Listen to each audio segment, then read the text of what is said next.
montre ce que tu as dans ta manche. C'est-à-dire, ça, c'est quelque chose qu'on ne voit pas dans les écoles publiques, qu'il n'y ait pas de problème avec les professeurs qui ont des tatouages, voire même une barbe. Toutes les fresques que l'école a à l'extérieur ont été réalisées par ses élèves. Je pensais qu'ils avaient payé quelqu'un pour les fresques, mais non, ce sont les élèves de la professeure d'art qui les ont faites. Comme c'est une école internationale et que leur modèle est justement cela, c'est d'ouvrir l'esprit des enfants. Dans cette école, les enfants de la maternelle jusqu'à tout le lycée ont comme matière de base ce qui est la récolte. Ils n'ont pas d'uniforme imposé et peuvent créer le leur s'ils le veulent. Les enfants bénéficient d'une grande liberté.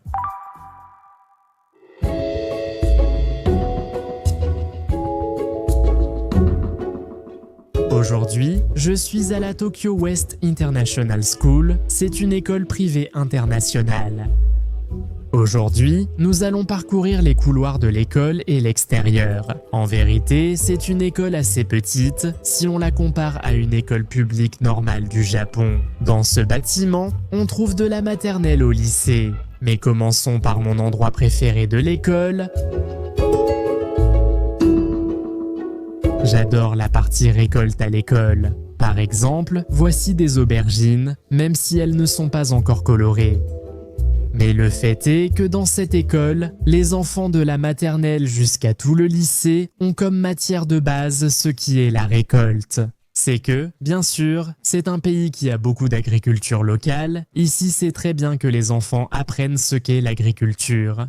Regardez ici plein d'aubergines déjà prêtes, que par exemple quand elles sont terminées. Parfois, les enfants ont aussi des cours de cuisine où ils utilisent les produits de la récolte quand il y en a une bonne quantité ou quand il n'y a pas de programme particulier pour les cours de cuisine. Les enfants peuvent librement emporter les légumes à la maison s'ils veulent en prendre. S'ils ont par exemple une passion pour la récolte. Ils peuvent aller à un endroit où ils ont leurs bottes, ils changent de bottes et peuvent venir observer les plantes quand ils le souhaitent. Les enfants ont aussi cela ici, ils ont beaucoup de liberté. Ce n'est pas la saison, c'est très estival. Ici, il y en a un. Ceci est un goya, qui est une sorte de concombre super ultra amer, très typique d'Okinawa, d'où vient ma famille. J'adore ce légume, il est très amer mais délicieux. À Tokyo, c'est Echima. À Okinawa, Navera. C'est une sorte d'éponge naturelle, mais comestible, c'est vraiment délicieux. Bon, maintenant je ne sais pas si c'est la saison ou quoi, mais bon, le fait est que cette partie ici, ce secteur serait pour le riz. Mais bon, toute cette paille qui est accrochée là, ce serait déjà le riz en train de sécher. Je ne connais pas le processus du riz, les gars en savent sûrement plus, mais ce qui est accroché là, c'est du riz. Là-bas, ils ont des fruits, mais comme ce n'est pas la saison, je ne sais pas lesquels. J'imagine des citrons, des oranges, mais je ne sais pas vraiment. Évidemment, il y a un professeur de jardinage qui leur donne des leçons sur la façon de faire les choses, évidemment, correctement, parce que les gars, même s'ils ont pas mal de liberté, ne sont pas des experts pour ça. Je pense aussi que dans une école en pleine ville, il est impossible d'avoir autant d'espace, parce que le terrain serait très cher. Cette école, telle qu'elle est, se trouve dans la ville de Tokyo, mais elle est un peu à l'écart, séparée. C'est une zone plus rurale, ils peuvent se permettre d'avoir un grand espace pour la récolte. Tous les enfants du Japon n'ont pas le privilège d'avoir cela. Quelle zone rurale dois-je suivre ? Évidemment, un terrain de football. C'est l'un des endroits les plus utilisés par les enfants et à côté, il y a aussi une piscine. Bien que la piscine soit vide en ce moment parce que l'été est terminé, ils peuvent aussi l'utiliser librement. Les terrains peuvent être utilisés librement, ils ont des ballons à disposition tout le temps, les enfants s'amusent énormément ici.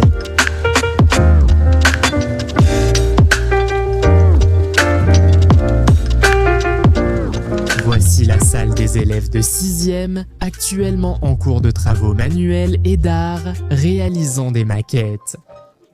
Comment on appelle ça? Des dioramas?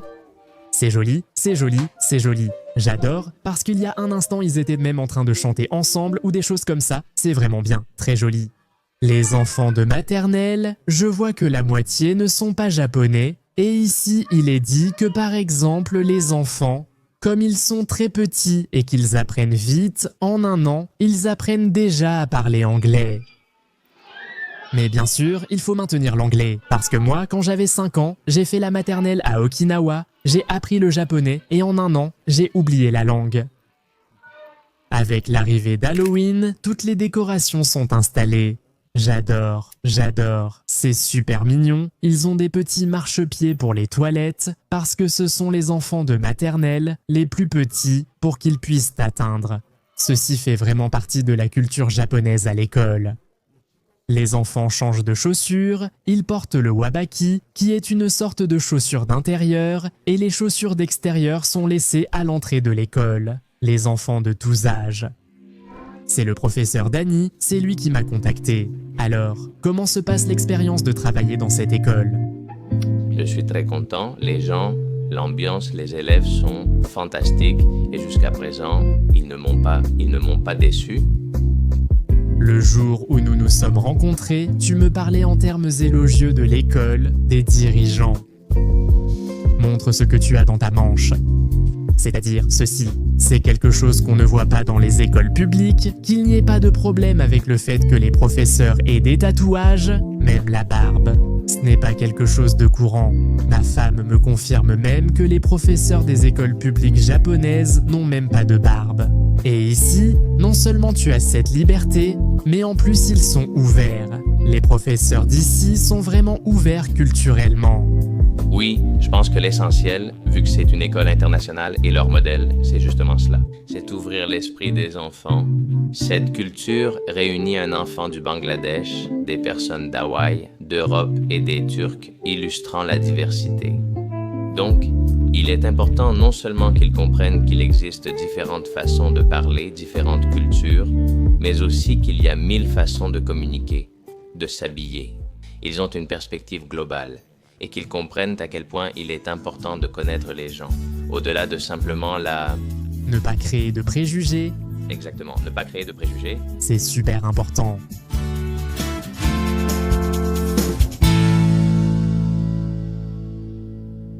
Voici la salle de classe des garçons de première année de primaire. Oh, quelle jolie salle! Elle est vraiment remplie de décorations de... Eh bien, c'est pour Halloween, ce sont des petits fantômes, non, comme c'est joli. Les sièges sont très petits. Les salons sont très jolis. Ils ont dû avoir un cours en groupe de 4, sûrement qu'ils doivent faire des formes, du travail en groupe et toutes ces choses-là. Mais que c'est joli, c'est plein de décorations. Tout pour Halloween. Ils font sans cesse des travaux manuels, des arts et autres activités.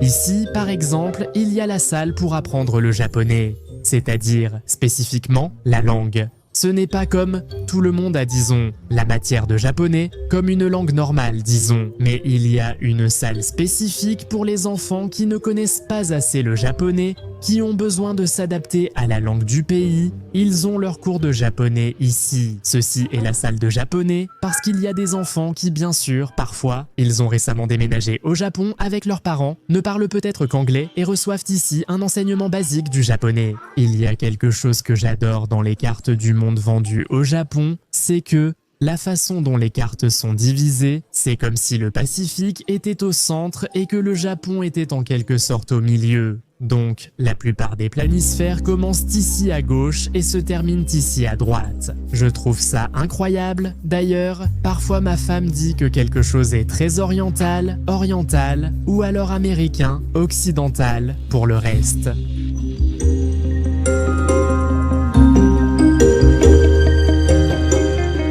Ce petit salon ici, c'est ce qu'on appellerait le lycée, c'est-à-dire l'école, la partie primaire. Il y a pas mal d'enfants et tout, mais ce qui est collège et lycée, la plupart des parents inscrivent déjà leurs enfants dans des écoles entièrement japonaises. Ainsi, au lycée, les élèves de première, deuxième et troisième année partagent une seule salle. Évidemment, on leur donne beaucoup de choses en même temps, mais certaines tâches sont réparties selon leur âge, l'année dans laquelle ils sont. Et hier, je suis venu ici, dans cette école, dans cette salle, pour donner une conférence aux enfants, et aujourd'hui, on nous a donné la permission d'enregistrer justement.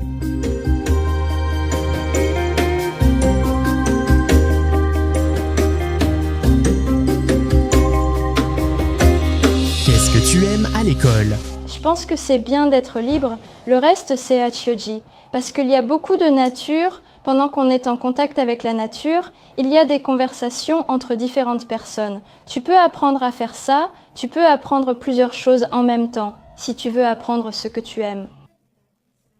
Il y a aussi du temps pour l'étudier. Et ensuite, tu peux te concentrer dessus parce que tu veux finir ce devoir aujourd'hui, donc c'est décidé, il y a un programme, mais l'emploi du temps n'est pas très strict, donc on a du temps pour étudier ce qu'on aime. Cette école est une école internationale, donc je peux parler avec beaucoup de personnes différentes et c'est ce que j'aime le plus.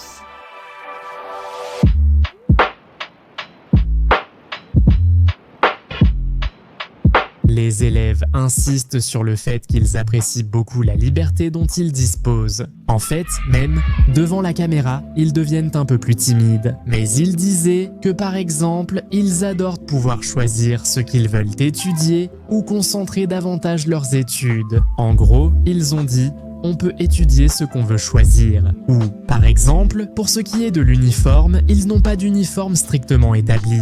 En fait, s'ils le souhaitent, ils peuvent même concevoir leurs propres uniformes.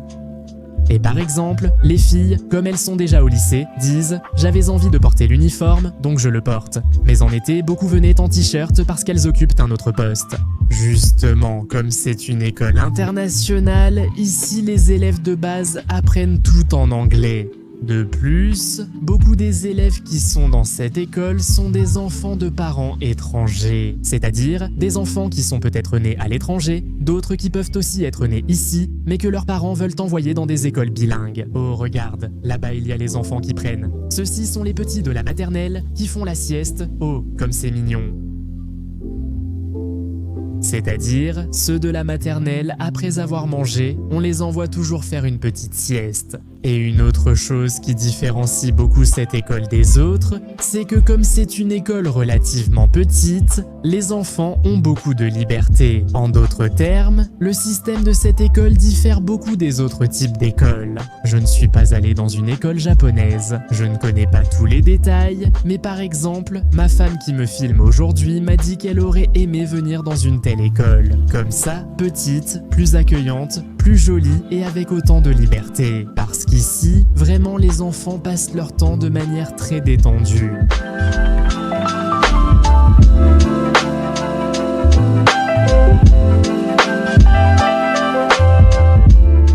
Moi aussi, en Espagne, j'ai travaillé dans des écoles internationales. Les environnements internationaux sont généralement similaires. Au final, tu travailles avec un modèle d'éducation qui essaie de promouvoir ce style ou cette capacité de ouverture sur le monde. Là où j'ai le plus remarqué la différence, c'est dans la gestion.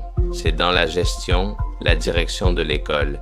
Et c'est un peu pour ça que j'ai choisi cet établissement.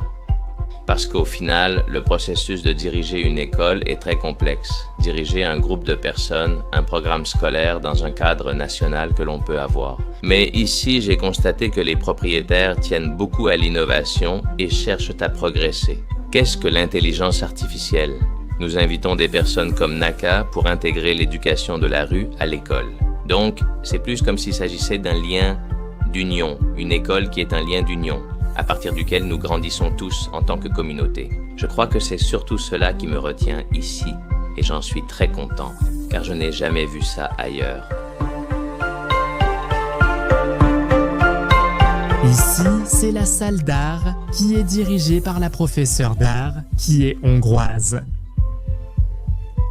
Et en vérité, en tant qu'enseignante, il paraît que c'est... Enfin, tout le monde dit que c'est un génie en tant qu'enseignante, parce que toutes les fresques que l'école a dehors, à l'extérieur, toutes les fresques artistiques qu'ils ont toutes été réalisées par ses élèves. Incroyable. Je l'avais vu et pensais qu'ils avaient payé quelqu'un pour faire les fresques, les dessins. Non, non, non, ce sont les élèves de la professeure d'art qui ont fait ça, et je dirais aussi que peut-être que c'est la professeure qui l'a fait, ou peut-être que ce sont aussi les élèves qui l'ont fait. Je ne sais pas, mais à ce stade, ça ne me surprendrait plus.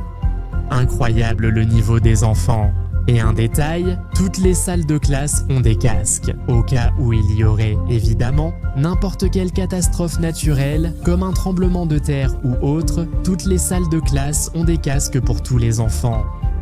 On me disait que ce petit poisson là-bas réagit beaucoup au séisme. On dit qu'il est très utilisé pour des études sismiques et similaires. Parce que lorsqu'il y a un petit changement ou quelque chose dans la Terre, il réagit beaucoup, il devient nerveux, et c'est assez intéressant. Ce n'est pas qu'il puisse prédire un tremblement de terre, mais s'il commence à y avoir une légère secousse, c'est un poisson qui réagit beaucoup à cela. Et ceci, par exemple, c'est l'infirmerie. C'est quelque chose qui se trouve dans toutes les écoles du Japon. Toutes les écoles ont leur infirmerie. Elle est la responsable qui, si un élève ne se sent pas bien ou quelque chose comme ça, l'infirmière est toujours là pour s'occuper des élèves. Ou même, évidemment, pour les professeurs, si quelqu'un ne se sent pas bien. Premier secours et urgence, aspect simple. Dans les écoles, il y a toujours un espace médical au cas où il arriverait quelque chose. Très très important.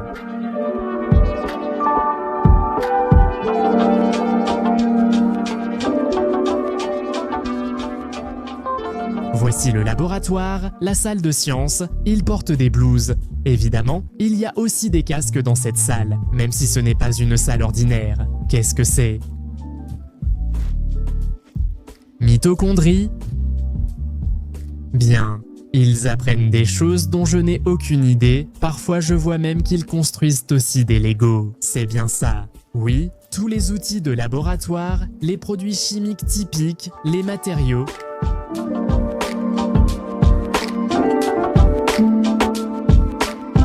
Regardez, ce sont les boîtes d'événements, les boîtes à lunch. Ici, les enfants ont déjà fini, ils mangent tout, ils laissent l'assiette propre. C'est quelque chose que j'adore dans l'éducation japonaise. Ici, on apprend aux enfants à tout manger et ils mangent tout. C'est quelque chose que j'admire. Pareil que, voyons, il y a sûrement des enfants qui se rassasient plus vite, mais l'important c'est qu'ici, on leur fait manger de tout. Et l'école, par exemple, ils ont leur propre cuisine et des cuisinières qui préparent les repas chaque jour, et ils nous ont invités à manger.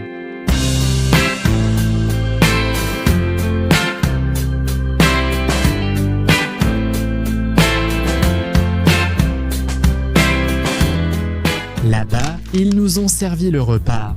On avait du riz, un peu de karaage, du poulet frit, des conserves, un peu de pommes. Si quelqu'un a encore faim, il peut se resservir. Et un peu de soupe, soupe miso.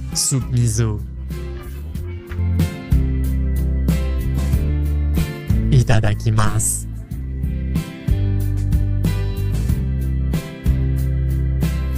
La nourriture d'ici est très bonne, c'est bon. C'est bon.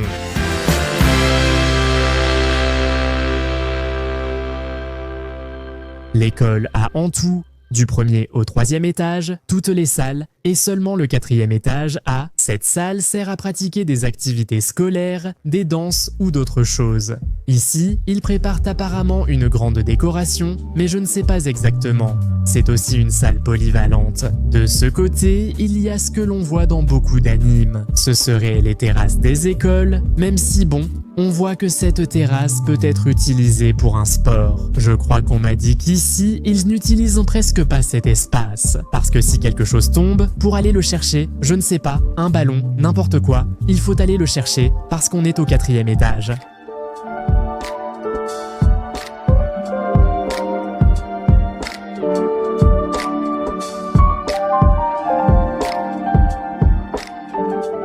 La visite de l'école était sympa, on se voit la prochaine fois. Un salut à toi, à ta famille, à ton animal de compagnie et à ce connard de voisin. Salut. Au revoir. Merci, je suis tellement content.